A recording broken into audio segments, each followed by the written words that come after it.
Welcome to the Circuit de Charade. I'm in southern France to drive a real race car other than a rental cart for the very first time in my life. And I don't think there is a more pure way to start than in a classic Formula Ford. Here's 10 steps from fear and brown pants to driving a historic race car at speed. In addition to that, let me introduce to you my new friend Emile. Step 1. The perfect car. From the 60s to the 80s, the Crossley car company from Northern Ireland was successful in open-wheel racing, particularly Formula Ford. Still operating from the same workshop today, they manufactured a few new cars for the host of the day, the Classic Racing School. This car is a Crossley 90F, an authentic continuation of the successful Crossley 16F. 420 kilograms, just plastic strapped to a steel cage, period spec tires and an unsynchronized 4-speed gearbox. The only modern thing is the engine, a very torquey 2-liter Ford C-Tech engine with fuel injection instead of carburetors, producing around 120 horsepower. Step 2. A vintage outfit. Seeing this fragile looking and tiny cars is my first brown pants moment. But the Classic Racing School has me covered. A nice vintage style OMP race suit, fireproof underwear, gloves and leather boots get me into shape and ready for the day. But it's not just about the clothes. Also the garages and hangout area are period correct and get us all into the right mood. After technical and safety briefing, it is time to hit the track. Step 3. An old-school circuit.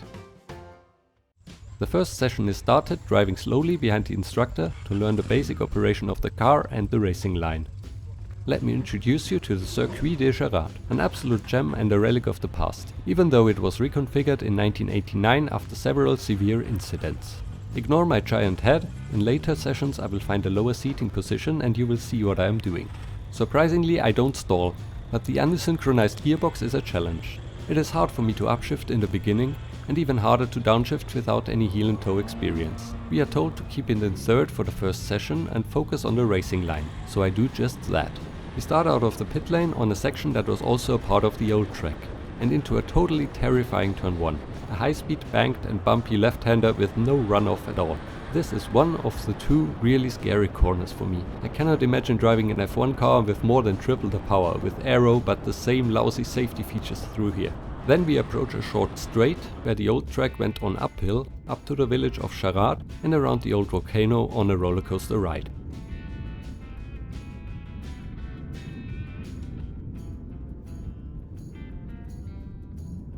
But after a hard braking zone, we turn right here and enter the new part of the track. And to be honest, this is my favorite part of the track. It is less scary because it has runoff, but still it has an excellent flow to it and has the spirit of an old school track, with lots of elevation changes and different load conditions for the car. After the first flowy S-bend, we work our way uphill into a left-right, where the car can become quite loose on the entry, which hangs to the outside. Here, let's talk about the cones. The double cones mark the braking point, the single cone on the outside the turn-in point, then there's a cone on the apex and on the corner exit. After the left-hander, the best way is to stay far to the left for a good entry into the right. These cones really help to get around when you don't know the track and what the car is capable of. After another short uphill straight, a left-right complex is waiting. You can carry quite some speed through the right-hander and then have to slow down more for a long left-hand bend. This is the slowest of the 3 corners, the following right-hand kink is flat out. After the top of the hill, we work our way back down with a spectacular view into the distance towards the city of Clermont-Ferrand. The descent is super steep, but the organizers are putting safety first and ask us to lift off at the cones here. Because of the steep grade, the speed is still not really decreasing until the braking point. Without this measure, this would be a super scary braking zone. And there was a near crash at a previous event where somebody put a wheel on the grass during braking and did a 360 across the track. At the end of the bend, the old track is rejoining on the left, and we follow the historic layout. You can immediately see how close the concrete walls are as we prepare for the last sweepers before the back straight. With a good entry, the second corner can be taken almost flat out. The back straight is not really straight, and additionally it also has varying banking along the way. This makes it really frightening in the first sessions to try to shift up a gear, because this would mean to take my stronger right hand off the steering wheel, and the car is already dancing enough on the undulating track surface. So I keep both hands on the wheel. I am not prepared to do any high speeds, and maxing out third gear is quick enough to die already anyway.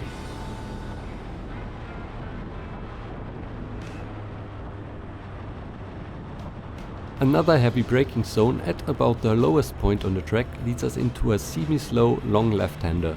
On the outside one can cross the white line for a wider exit and then approach the slowest corner on the track.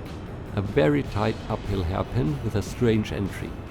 A very late turn-in point is required, but the track already turns right before that. Not easy at all, but we are meant to just aim straight for the turn-in cone and straighten up the braking zone. A good exit helps on the uphill to build speed and to be properly scared again.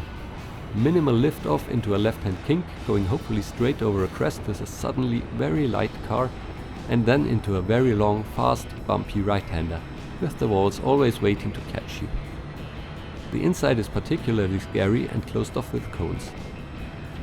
A small compression helps to get to the very right side in order to line up for the penultimate corner. A very quick left-hand sweeper, which can almost be taken flat out with enough courage. Then it is only a short sprint to the final corner.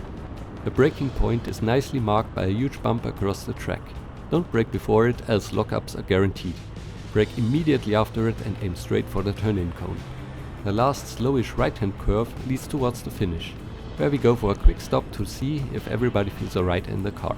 Then we go a bit more quickly, but still behind the instructor to get more confidence.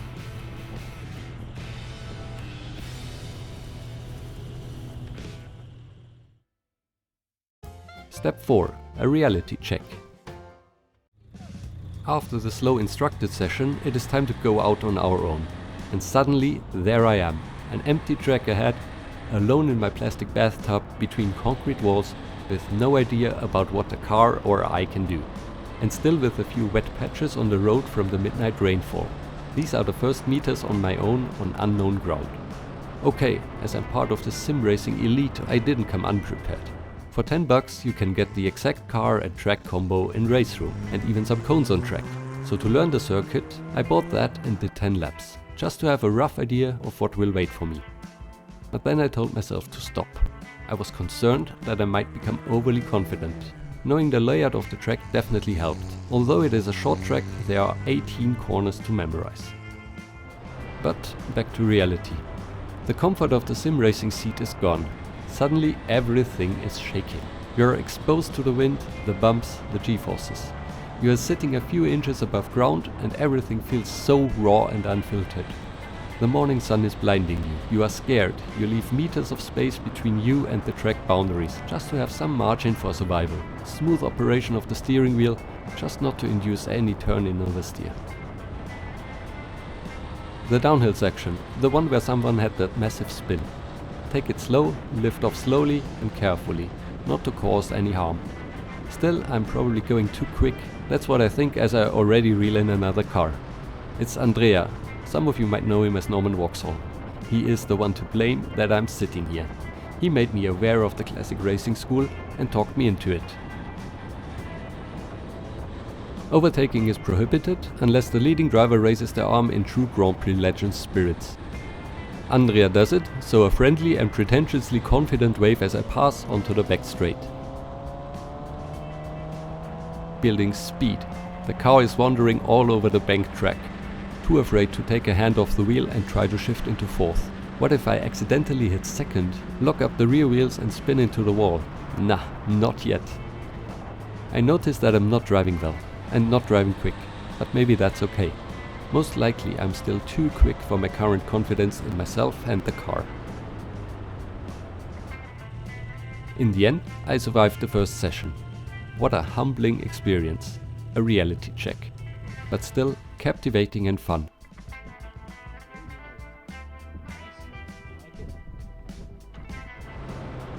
The next session was already better from my perspective.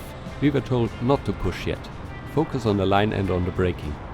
Keep it in third gear, don't put any attention on gear shifts. But every meter got me more confidence. I progressed and every lap felt quicker. Not that it was about the lap time. There was no official timing. Probably for the better, one motivation less to search for grip above the limit. I extracted the lap times from the onboard footage and excluded laps where I was stuck a little bit longer behind other cars. This is the progression of the first two solo sessions. The times mirror my self-confidence. As a comparison, I was down to a 2:19, 139 seconds after 10 laps in the simulator already. so I guess that's just what the will to survive will do. Step 5. Improving the line. As I get out of the car, the first feedback from the instructor is waiting. We go through my onboard footage and I'm struck down to the floor. The choice of my lines was pretty abysmal. I left too much road unused. Yes, I know that. I want to survive. I turned in too early all the time, ruining my exits and putting myself in danger of hitting the very aggressive curbs, which we should avoid at all costs. I can find so many examples in the footage, especially in the first 2 sessions. It is so obvious once you get pointed towards the problem. The only consolation I get is that my line would somehow work in a GT car, as they turn in more slowly. But in a tiny low-powered open wheeler without downforce, you can straighten the braking zone much more, brake later, wait for the turn-in, get on the gas early. I was not expected to do all of that in one go. Just focus on the line for now and increase speed later. Another confirmation that sim racing and real-life motorsports are 2 different disciplines. Yes, there are synergies, but there's no direct correlation. So I do the work in the 4th session. I slow down a bit, I try to be patient and get the turn-ins right. I try to hit the apex and let myself drift out wide, even though I don't have the speed yet. The lap times suffered, but I couldn't notice that in the car anyway. Still, I have a wrong line in the Circuit de Charade section, trying to open up the exit too much by a wide entry into the left-hander. I misinterpret one marker and I should rather directly aim for it in a straight line. But you will see me mess up many of the corner entries, as it feels safer to start turning and not to maybe run out of road after a late turn-in. And also it's weird not to turn in as soon as you're done with the braking. Step 6. The point of braking. So another major focus is on improving the braking. The braking markers are set a little bit on the conservative side, even when you arrive at good speed. Safety reasons obviously. This puts me into the situation where I start braking too early, as I am not going all out yet on the straights and don't do any shifting. But I am able to recognize that I'm too early and don't apply full pressure, but that's what we should do. Learn to slow down the car heavily with confidence, then fade out the braking as you approach the corner. In the hard braking zones I do the opposite in the beginning. Brake very gently, then notice that there is only little space left and in panic get harder on the brakes, still running wide and missing the turn-in and the apex. At some point I start to get onto the brakes harder, slowing down a bit much for my judgment and easing off the brakes again. Only to then recognize that I'm still too fast and get onto the brakes more heavily again, still running wide. It is a hard task to get the braking right, but the key lies in braking hard all the time, and shifting the braking point towards the corner next time if you notice that there was some room left, not the other way around. The problem is that the braking point changes all the time as you build confidence and speed. Maybe next lap you arrive at much higher speed. You have to adapt the braking points constantly until you reach the point where you can run consistent and quick lap times.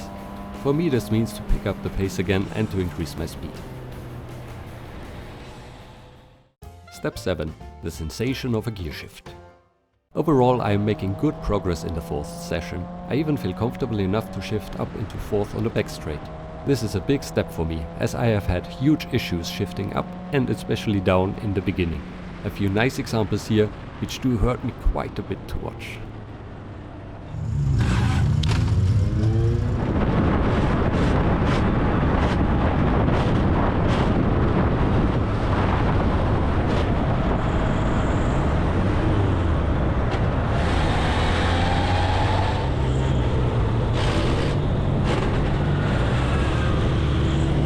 The unsynchronized gearbox is a challenge. Ideally, you'd probably double clutch or heel and toe, but without experience it's probably not a good idea to start practicing that while you are still not yet fully comfortable with the rest of the car and track. But we have been told to just try and put the gears in, with a little bit of confidence and strength, and in the end it will work out. Over time I am able to improve the shifting, but I think I could still upshift a little bit quicker in the future and work on my downshift technique as well.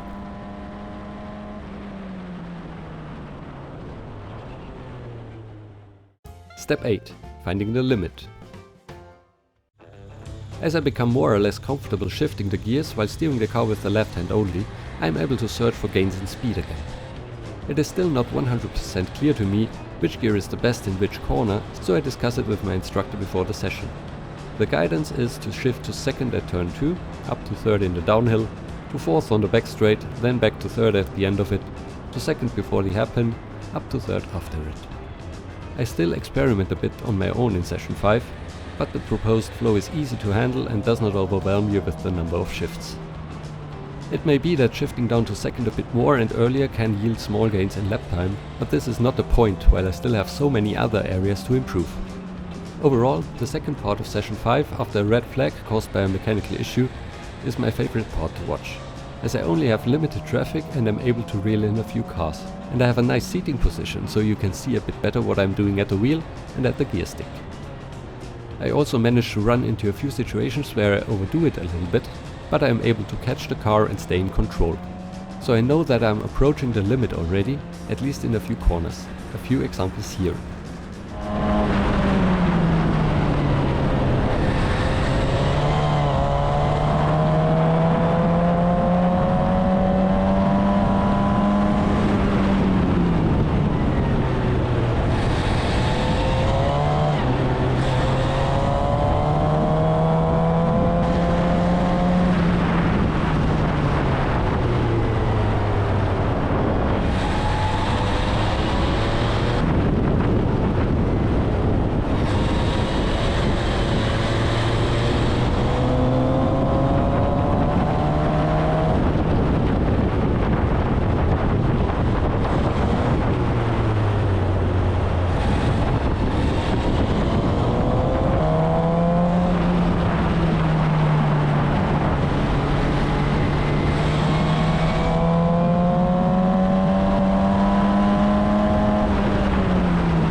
Resolving these situations gives me a lot of confidence, as I now know how the car reacts near the limit and that it is not ultra snappy on the edge, as long as I am a somewhat smooth operator and as long as I don't mow down the cones and stay within the limits.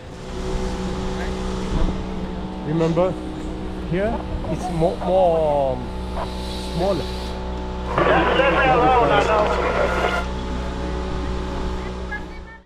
Step 9. Be lucky. So I am ready for action and the fun level is really taking off in session 5 and 6. But instead of polishing my driving, the track has other things waiting for me. Or rather, the local wildlife in the form of Emil.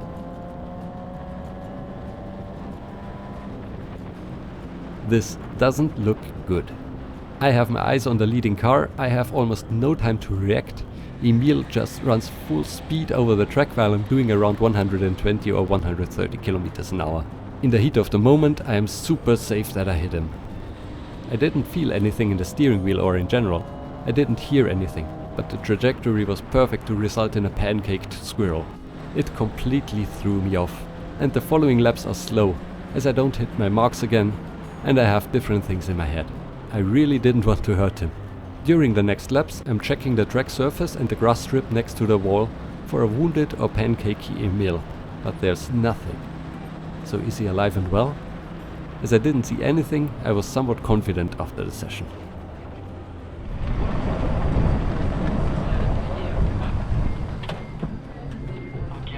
Okay? Good, yeah. Almost killed a squirrel, but it looks like it survived. Yes. Didn't find it on the track, so it survived. It's really close. My instructor means that I would have felt it, no matter with which part of the car I would have hit the animal. The speed was so high it must have been noticeable. We checked the onboard footage afterwards, both of the incident and of the trackside in the following laps. Nothing. And then frame by frame. And look what we find. The little bastard just made it past the front wheel. Its fluffy tail probably got pushed away from the air pressure, and here Emil is, directly looking towards the camera. With what I think is a very judging look on the face. I am 99% sure that he is alright, and just had to survive a spontaneous heart attack. May you have a long life, Emil. Don't do this ever again. Step 10. Level up. What a relief. After the scrappy session 6 and the squirrel situation, but endorsement that my driving is good and well controlled, I am ready to fully focus again and give it the beans. Hey! Steering wheel, somebody tell him to give it to me. Come on! And hell yeah, does it feel good. I am able to put a few nice laps in and approach the sim racing lap time of 139 seconds, although precision is slightly lacking after a long and exhausting day. So let me show you my somewhat best lap, but still you will find a bit of early turn-in and braking too late in some spots. I will let you enjoy it without me talking over it. Let's measure the time for the very last complete lap starting after the hairpin, as I have a really good run, but back down later before entering the pits.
And there we have it, even below 219 if we measure only the last complete push lap. While I back down to suck in the last bits of the atmosphere, I want to thank a few people. First and foremost, Katharina for enduring my car-related hobbies, Andrea and Alex for convincing me to come here with them and for sharing the experience together, GP Labs for lighting the fire, and the HRSC folks for keeping it alive, my instructor Julien for the helpful feedback and always just the right amount of tasks to improve and gain confidence, the whole Classic Racing School team for making this a very special experience and one of the best days in my life, and of course everybody of you watching, and especially the incredible channel members. That's it from the Circuit de Charade.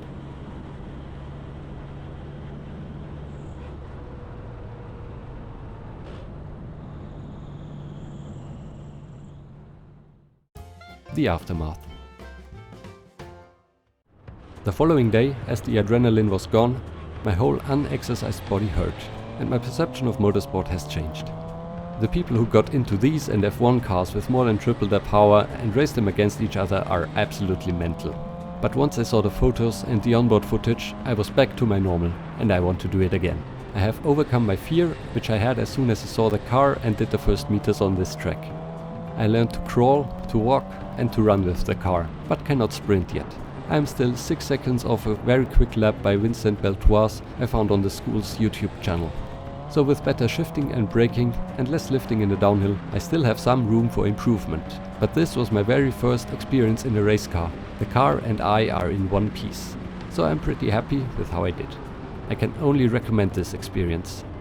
If you want to do it yourself, the link to the Classic Racing School is in the description and the pinned comment.